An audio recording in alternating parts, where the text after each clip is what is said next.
Salam Türkmen portal web saytimizning mehribon tomoshabchilari.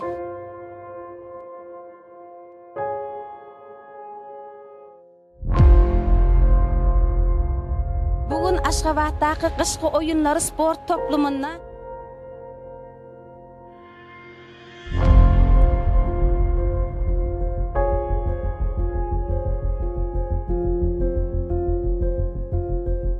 Türkiye'nin meşhur yıldızları Burak Bulut ve Kurtuluş Kuş devam ediyor.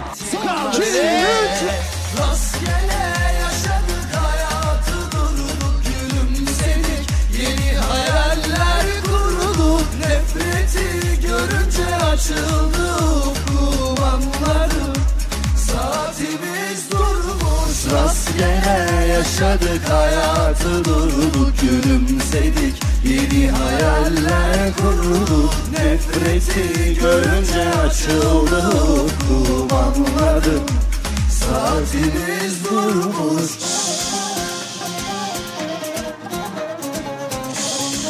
Kurtuluş. Bize şu hareketi bir yapsana.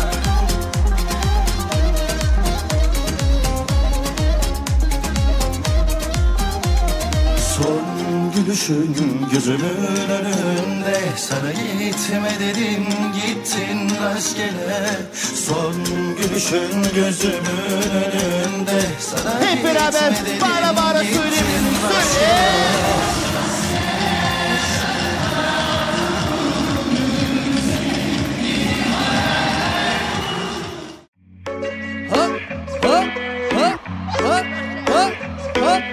Unuttum bu gece yalanlarını umutsuz senle anılarımı düşündüm sensiz yarınlarımı bulamadım bir çare ben bu hale. Gözümle gördüm hayat benim o bakışlar yaşam sebebim yukarı bu kulumu hep denedi bu masa bu gece ölüm sebebim.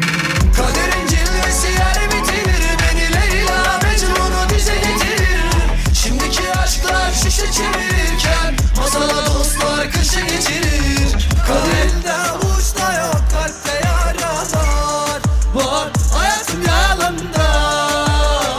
Ay ay ay sevmedim deme bana bana elde uçta yok kalpte yaralar var hayatım yalandan. Türkmenistan kaldır eli.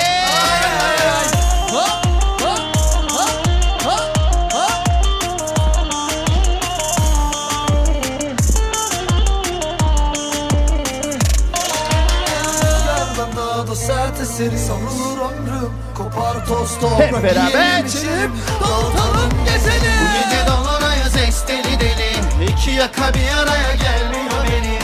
Küçük bir tebessüm buzlar erir. Esteli deli babam esteli deli. Bu gece dolunayız esteli deli İki yaka bir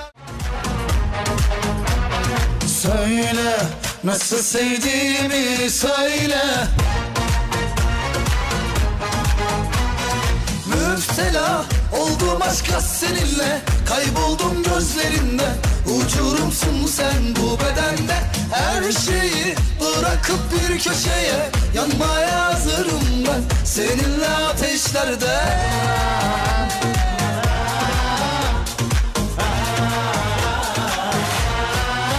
Yar yar yaralli önden geye odası yar yar yar yaralli çıkıp orada dans etsin yar yar yaralli Türkmen gelin kızları yar yar yaralli.